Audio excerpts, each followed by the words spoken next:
Bonjour les amis, bienvenue sur ma chaîne des histoires du soir. Aujourd'hui je vais vous raconter l'histoire d'Aladin. Aux confins des déserts d'Arabie, Jafar le vizir, dont l'âme était aussi sombre que la nuit, attendait Gazim le voleur. « Pardonne-moi, ô vizir, d'être en retard, dit Gazim dès son arrivée, mais j'en ai eu du mal à trouver la deuxième moitié du scarabée magique. » Jafar exhiba l'autre moitié du médaillon et saisit celle que lui tendait Gazim.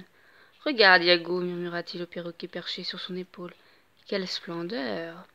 Le vizir rassembla d'un geste vif les deux parties du bijou. Aussitôt l'insecte d'or s'anima, et d'un coup d'aile s'échappa. Les deux cavaliers lancés à sa poursuite le virent s'enfoncer dans la dune. Dans un rugissement terrible, à l'endroit même où le scarabée avait disparu, une tête de tigre monstrueuse, ouvrant une gueule béante, surgit du sable. « La Carvenne en merveille !» s'écria Jafar. Un escalier de feu s'enfonçait dans les entrailles de la terre. « Avance, et rapporte-moi la lampe qui s'y trouve. Tu ramasseras pour toi quelques pierres précieuses au passage. »« J'ai peur, Jafar, au vizir. Ce monstre va m'avaler. »« Vas-y, gros plein de soupe, et tu ne seras jamais riche. » siffla Yago le perroquet. « Tais-toi, Yago. Quant à toi, Gazim, dépêche-toi. »« Oui, grand vizir. Adieu, grand vizir. » À peine Gazim a-t-il posé le pied sur l'escalier de la dune, que la dune s'écroula, engloutissant le malheureux à jamais. « C'est raté, Jafar, ricana Yago. Celui-là n'a pas eu le cœur assez pur. Adieu, lampe merveilleuse, adieu, pouvoir et richesse. Tais-toi, Yago. Je trouverai l'homme qui parviendra à enfoncer l'entrée de la grotte. Rentrons à Agrabah. » Dans la ville d'Agrabah, l'aube se lève. Aladin, qui a dormi sur un toit, est déjà réveillé. Il lui faut se mettre en quête d'un petit déjeuner, non seulement pour lui, mais aussi pour Abou, son singe et complice. Abou ne fait donc pas la tête dès le matin. Bien sûr, nous avons faim, mais au moins, nous sommes libres de faire ce que nous voulons. Et puis tu verras un jour, tout s'arrangera. Pendant ce temps, au palais, Jasmine, la fille du sultan, hurle de colère. « Princesse ou pas, père, si je me marie, je veux que ce soit par amour. Et ce ne sont certainement pas ces prétendants vaniteux qui me feront changer d'avis. » Les yeux baignés de larmes, Jasmine rejoint son seul ami, Raja, le tigre de Bengale. « Oh, Raja, soupire la jeune fille, si seulement j'étais libre, loin de ce triste palais où je m'ennuie tant. »« Jafar, mon vizir, je vous ai demandé, car j'ai besoin de vos conseils avisés, annonce le sultan. Je suis là pour vous servir, grand sultan. Comme vous le savez, Jasmine, ma fille, doit se marier avant son prochain anniversaire, mais elle renvoie tous ses prétendants. Que puis-je faire? Il faut pourtant assurer un héritier au trône. » Écoute-moi, grand sultan, et regardez mon sceptre magique. Si vous me donnez le diamant que vous portez à l'annulaire, je vous promets que tout s'arrangera. Mais Jafar, ce diamant est le symbole de mon pouvoir. Tout s'arrangera, dis-vous. Tenez, tenez, babule-t-il le vieil homme, hypnotisé. Prenez-le, prenez tout ce dont vous avez besoin. Tu vois, Yago, je t'avais dit que je trouverais une ruse pour obtenir la lampe magique. Grâce à ce diamant, je vais connaître celui dont le cœur est pur, celui que le monstre de la caverne n'engloutira pas. Jafar, quand tu seras riche et puissant, n'oublie pas ton petit oiseau, gloussa le perroquet. Tais-toi, Yago. À l'aube, la princesse Jasmine s'est échappée du palais. Dissimulée sous un long voile, elle découvre la ville d'Agrabah. Sur la place du marché, elle rencontre un enfant affamé. Sans hésiter, elle attrape une pomme sur un étalage et la lui donne. « Au voleur !» s'écrie aussitôt le gros marchand en le saisissant par le bras. Aladin n'a rien perdu de la scène. Devant l'air affolé de la belle, il trouve aussitôt une astuce et vole à son secours. « Monsieur, je vous en prie, ne criez pas si fort. Ma sœur est un petit peu simple d'esprit, explique-t-il en se glissant devant Jasmine pour la protéger. Elle a échappé à ma surveillance. Pardonnez-nous, je reviendrai payer plus tard. » Saisissant la main de la jeune fille, Aladin l'entraîne en courant dans le dédale des rues jusqu'à son refuge. « Je m'appelle Aladin, et lui, c'est Abou, mon meilleur ami. Voilà notre cachette, modeste, certes, mais avec une vue sur le palais. »« Comment vous remercier ?» murmure Jasmine. Pendant ce temps, dans les souterrains du palais, Jafar se livre à de mystérieuses expériences dans son laboratoire secret. « Regarde bien ce garçon, Yago. Ce mendiant qui traîne dans les rues d'Agrabah, c'est lui qui me rendra puissant. Le sablier magique l'a dit. Quoique, il ne reste plus qu'à l'attraper. Bien parlé, Iago, pour une fois. Les gardes du palais n'ont aucun mal à trouver Aladin. C'est bien toi, Aladin, Aladin le voleur. Nous t'arrêtons. Ordre du vizir Jafar. Lâchez-le, je le veux, je suis la princesse Jasmine. Princesse, s'écria le capitaine des gardes. Le sultan vous cherche. Rentrez vite au palais, j'ai ordre d'emprisonner ce vagabond. Sans ménagement, les gardes ont jeté Aladin au fond d'un sombre cachot. Abou, tu as entendu? C'était la princesse Jasmine. Et moi, pauvre idiot, j'en suis tombé amoureux. Abou sursaute en voyant un vieillard difforme surgir de nulle part, s'approcher d'eux. Suivez-moi, vous deux, derrière ce mur. Il y a la liberté, déclare le vieux d'une voix rauque. Qui êtes-vous, vieillard? Demanda Aladin étonné. Ne t'inquiète pas, moi je te connais, je sais de quoi tu es capable. Viens avec moi. L'étrange vieillard les entraîne jusqu'à la dune magique au milieu du désert. Va maintenant, Aladin, descends dans la caverne aux merveilles, marche jusqu'au bout sans t'arrêter. Rapporte-moi la lampe magique. Surtout, ne touche à rien en chemin. Mais ce monstre va m'avaler, gémit Aladin. Tu n'as rien à craindre, ton cœur est pur. Ha ha, ricane l'affreux vieillard, qui n'est autre que Jafar déguisé. Dans la caverne, le petit singe est surexcité, à la vue de tant de richesses. Abou, suis-moi, et ne prends rien, répète Aladin, qui se sent lui-même bien troublé par tous ces trésors. Regarde tout cet or, plus qu'il n'en possède le sultan lui-même. Abou aperçoit soudain un léger frôlement et surprend un tapis magique tissé de bleu et d'or qui l'essuie silencieusement. C'est un tapis volant qui s'ennuie depuis des siècles dans cette caverne, et il est tout de suite pris d'amitié pour Abou et Aladin, tandis que le jeune garçon gravit péniblement le pic où trône la fameuse lampe. Le tapis, lui, s'accroche à Abou qui tente en vain de l'éloigner d'une énorme pierre précieuse qui scintille dans la pénombre. Catastrophe! À peine le singe a-t-il saisi le gigantesque rubis qu'un assourdissant coup de tonnerre retentit dans la caverne. Le sol se met à trembler, à bouillonner. D'un bond, le tapis s'envole vers Aladin qui ne peut plus lâcher la lampe. Abou, attrape-moi la main, vite, il faut s'échapper d'ici.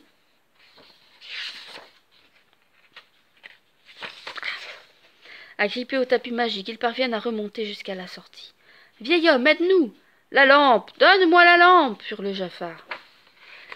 Adieu, pauvre fou! ricane l'horrible vieillard en brandissant un poignard. Fou de rage et de peur, Abou d'un bond se jette sur lui et le mord sauvagement, le forçant à lâcher son arme.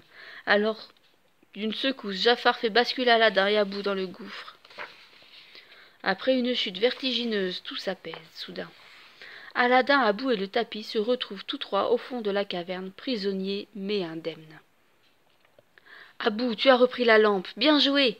D'ailleurs, elle n'a rien d'extraordinaire, cette vieille lampe mal astiquée, ajoute Aladin en passant machinalement la main dessus. Un gigantesque nuage de fumée s'échappe alors de la lampe, et une immense silhouette se dessine. « Vous êtes beaucoup plus petit que mon ancien maître, à moins que ce ne soit moi qui ai beaucoup grandi, » s'écrie la voix. « Es-tu le génie de la lampe » s'exclame Aladin. « Lui-même, l'unique, le seul, ordonne, et j'obéirai. »« Es-tu seulement capable de nous faire sortir d'ici » demanda Aladin méfiant. À peine a-t-il prononcé ces mots qu'ils sont transportés au cœur d'une oasis. « Génie, je suis un pauvre garçon amoureux d'une princesse, que faire ?»« Facile, il n'y a qu'à te transformer en prince, » répond le génie en aspirant l'air frais avec délice. « Mais attention, tu as le droit à 3 vœux, pas un de plus. » Mais pendant ce temps, Jasmine, folle de colère, est rentrée au palais. « Maudit vizir, de quel droit as-tu enfermé ce garçon? Tu n'es pas le sultan que je sache. Je t'ordonne de le faire libérer. »« Hélas, murmure Jafar, je crains que ce vagabond ne soit déjà exécuté. » Patience, pense Jafar en regardant Jasmine s'éloigner. Je peux être sultan si je veux, après tout. Il suffit que j'épouse la princesse. Dans la salle du trône, le sultan attend les prétendants en somnolent. Il en a tellement vu défiler. Soudain, il se redresse d'un bond dans ses coussins. Celui-là, quelle entrée et quel panache! Je vous salue, ô puissant sultan. Moi, le prince Ali, je viens vous demander la main de votre fille Jasmine. Au grand étonnement de son père, Jasmine accepte d'aller se promener avec ce prince inconnu. « Il me semble que je te reconnais, déclare-t-elle. Ne serais-tu pas Aladin, à la fois prince et mendiant ?» Embarrassé, Aladin préfère se taire et répondre par un sourire. Jafar n'apprécie guère l'arrivée de ce jeune homme riche et beau. Un tapis volant, une promenade au clair de lune, mais quelle idée! Ce prince Ali est un rival insupportable, il faut l'éliminer. Quand Aladin Ali sort du palais après avoir raccompagné Jasmine, les gardes se ruent sur lui et le jettent à la mer.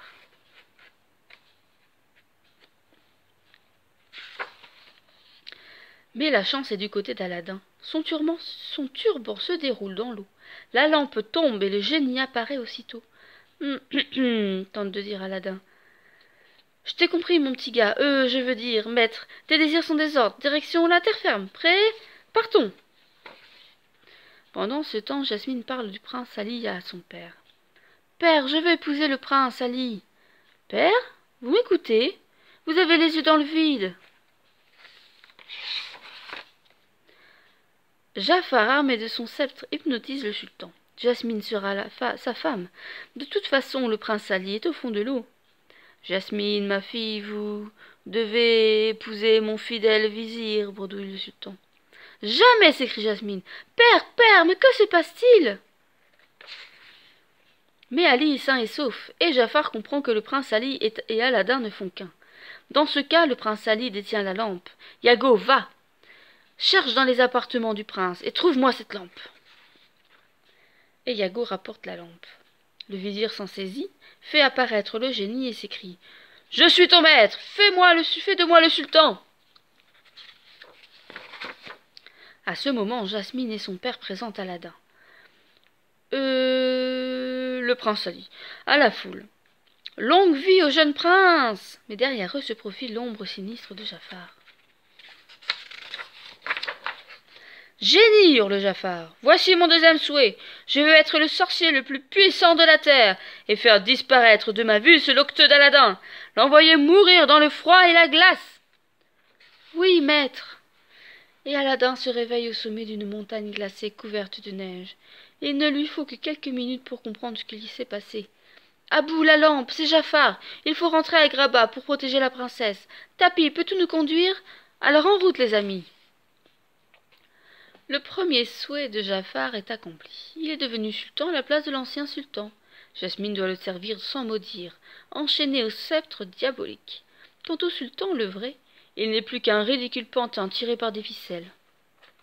« Rends-moi la lampe, vizir de malheur, serpent à sonnette, ordonna Aladin en surgissant dans la salle du trône, le cimetière à la main. Que les flammes de l'enfer jaillissent, hurle le vizir. Je ne réussirai donc jamais à me débarrasser de toi, maudit Aladin. Serpent? Soit. Et Jafar se transforme aussitôt en un gigantesque cobra. En garde, serpent venimeux, voleur, usurpateur. Aladin est déchaîné. Brusquement, une idée lui traverse l'esprit. Tu as beau cracher le feu, vizir serpent, le génie de la lampe est bien plus puissant que toi. Que dis-tu, misérable vermisseau? Tu vas voir si je ne peux pas être le plus puissant de la terre. Rugit le monstre. Génie, voici mon troisième vœu. Change-moi en génie, accorde-moi tes pouvoirs. Oui, maître, tout de suite, maître. Maintenant que je n'ai plus besoin de personne, le monde entier m'appartient. Tandis que Jafar se gonfle de sa propre importance, Aladin saisit la lampe magique et s'écrie « Rentre dans ta lampe, nouveau génie, et n'en sors plus jamais. Et toi, mon bon génie, je te dédie mon troisième vœu. Je souhaite que tu sois libre. » Et c'est ainsi qu'Aladin prouva sa valeur, et le sultan le jugea digne de sa fille. Désormais, plus rien ne s'opposa au bonheur d'Aladin et de Jasmine, qui vécurent très heureux et très longtemps. Et voilà. J'espère que cette histoire vous a plu. Je vous souhaite à tous une très bonne nuit. Je vous dis à très bientôt. N'oubliez pas de aimer et de partager cette vidéo et de vous abonner à ma chaîne pour rester à l'affût des prochaines vidéos. À très bientôt. Au revoir les amis. Bye bye.